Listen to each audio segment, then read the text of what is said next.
আসসালামু আলাইকুম। আমি লাইফস্টাইল বাই রুমা আবার নিয়ে এসেছি তোমাদের জন্য একটি লং ভিডিও। দেখো সবাই কিন্তু এই যে গরুর ফ্যাপসা বলো, খাসির ফ্যাপসা বলো, এটা কিন্তু কেউ পছন্দ করে না, কিন্তু আমার খুবই পছন্দ। তাই আমি কিন্তু রান্নাটা করছি এবং তোমাদের মাঝে শেয়ার করছি। তো এখন আমি কীভাবে রান্না করি দেখো। আগে কিন্তু আমি কেটে ভালো করে ধুয়ে তারপরে কিন্তু এখানে সিদ্ধ দিয়ে নিয়েছি, যাতে এর ভিতরে যে একটা রক্ত পানি থাকে ওটা কিন্তু বের হয়ে যাবে এবং রান্না করার পরে কালারটাও কিন্তু কালচে ভাব হবে না। তো এভাবে করে আমি সিদ্ধ করে নিয়েছি। দেখো 5 মিনিট 7 মিনিট করে ঢেকে সিদ্ধ করছি, কিছুক্ষণ পরে আবার নেড়ে দিচ্ছি। কারণ এটা এটা প্রসেসিংটা যদি ভালো হয় রান্নাটাও খুব সুন্দর হবে এবং খেতেও অসাধারণ হবে। এখন আমি কিন্তু সিদ্ধ করে দেখো এই যে জালিটা নিয়েছি, এই জালিটার ভিতর কিন্তু ঢেলে পানিটা ফেলে দিয়ে আবারও কিন্তু ধুয়ে নেব। আবারও সিদ্ধ সে গন্ধটা সেটা কিন্তু থাকবে না, সুন্দর করে কচলে কচলে ধুয়ে নিচ্ছি। আমার খুবই পছন্দ এই, এখানে এরা খায় না কিন্তু আমার খুব পছন্দ। তো আমি বলছি না আমি এটা রান্না করে খাবো, তা বলছি ঠিক আছে কোনো সমস্যা নেই। তো আমি এভাবে সুন্দর করে ধুয়ে নিচ্ছি।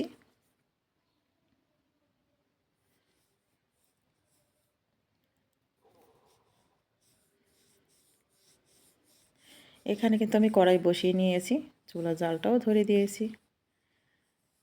তারপরে এখানে পরিমাণ মতো তেলও দিয়ে দেব।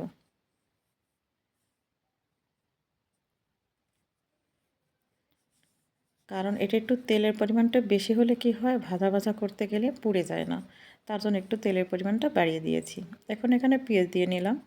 এখানে কিন্তু আমি সব ধরনের মশলা নিয়ে নিয়েছি, একটা আলুও কেটে নিয়েছি। পেঁয়াজটা সুন্দর করে ভেজে নেব। তো সবাইকে বলি অনেক কষ্ট করে ভিডিও বানাই, তোমাদের মন জোগানোর চেষ্টা করি, এবং তোমাদের যদি অবশ্যই ভিডিওটা ভালো লেগে থাকে অবশ্যই কিন্তু সবাই একটি করে লাইক কমেন্ট শেয়ার করে আমার ভিডিওটা দেখা শুরু করবে। আর যারা করো নাই, ভুলে গেছো, তাহলে কিন্তু ভিডিওটা দেখতে থাকো, অবশ্যই কোনো একটা জায়গা তোমাদের ভালো লেগে যেতে পারে।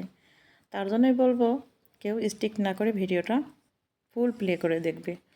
আমি কিন্তু সব রকমের মশলা দিয়ে নিয়েছি, আমি মাঝে মাঝে কিন্তু কথাই বলছি, এখানে রান্নার বিষয়ে কথাটা বলছি না। তারপরে দুটো কাঁচামরিচও দিয়ে নিয়েছি। এভাবে ভালো করে মশলাটা সুন্দর করে কষিয়ে নিতে হবে, যাতে মশলার কোনো কাঁচা গন্ধ না থাকে।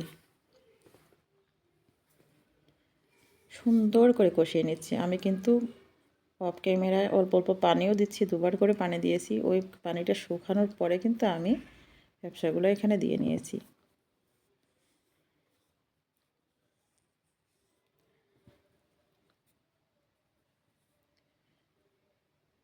অসাধারণ একটি খাবার, যারা পছন্দ করে না এইভাবে যদি রান্না করে অবশ্যই অবশ্যই ভালো লাগবে। নেক্সট টাইমে সে আবারও রান্না করে খাবে আশা করি।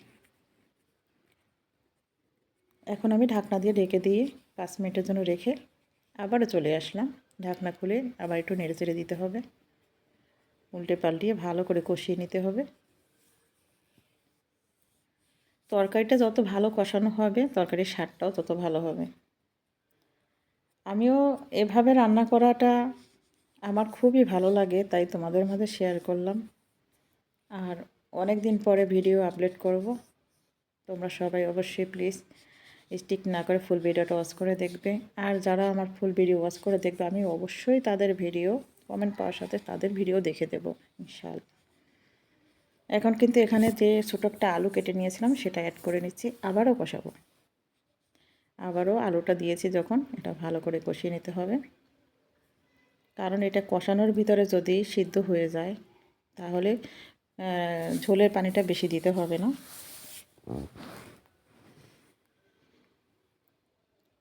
এই পর্যায়ে কিন্তু আমি আবারও একটু ঢেকে দিচ্ছি। আবারও ফিরে আসলাম, আবার একটু নেড়েচেড়ে দেখতেছি। আবার এখন নেড়েচেড়ে সুন্দর করে কষিয়ে নিয়ে এখানে কিন্তু পরিমাণ মতো পানিটা দিয়ে দিলাম। অতিরিক্ত পানি দিলাম না, কারণ এটা কষানোতে কিন্তু হয়ে গেছে। কারণ গরুর কলিজা এবং খাসির কলিজা বা ফ্যাপসা এগুলো কিন্তু বেশি সময় লাগে না রান্না করতে। তো তোমরা তো দেখেছো আমি কতবার কষিয়েছি, কতবার ঢাকনা খুলে খুলে নেড়ে দিয়েছি। আবারও ঢাকনাটা ঢেকে দিলাম। দেখো কালারটা কিন্তু দেখতে অসাধারণ হয়েছে। ইনশাআল্লাহ পানিটা যখন শুকাবে তখন কিন্তু দেখতে আরও ভালো লাগবে। আবারও ঢেকে দিলাম। আবার একটু খুলে দেখলাম যে আমার তরকারিটা কিন্তু প্রায় হয়ে আসছে, অল্প অল্প পানি আছে। তো এই ক্ষেত্রে আমি আবারও একটু নেড়ে চেড়ে দিলাম। নেড়ে চেড়ে দিয়ে কিন্তু আবারও ঢাকনা দিয়ে ঢেকে দিলাম। ঢেকে দিয়ে কিন্তু আবারও চলে আসছি ফাইনালে। যেহেতু এখানে একটু আলু দিয়ে নিয়েছি, যে মশলাটা আছে, যে ভিজা ভিজা ভাবটা আছে, এটা কিন্তু থাকবে না। তাই এখনই আমি জিরাটা সুন্দর করে ভেজে নেব। নামানোর সময় যদি এই জিরার গুঁড়োটা দেওয়া হয় তরকারির স্বাদটা কিন্তু দ্বিগুণ বেড়ে যায়। আমি কিন্তু সবসময় এই কাজটা করি। তোমরা কে কী করো অবশ্যই বলবে। এই যে জিরার গুঁড়োটা এখন আমি তরকারিতে দিয়ে নিচ্ছি। এক হাতে ফোন ধরা ভিডিও করা অনেকটা টাফের ব্যাপার, তারপরে করতেছি তোমাদের ভালো লাগবে তাই।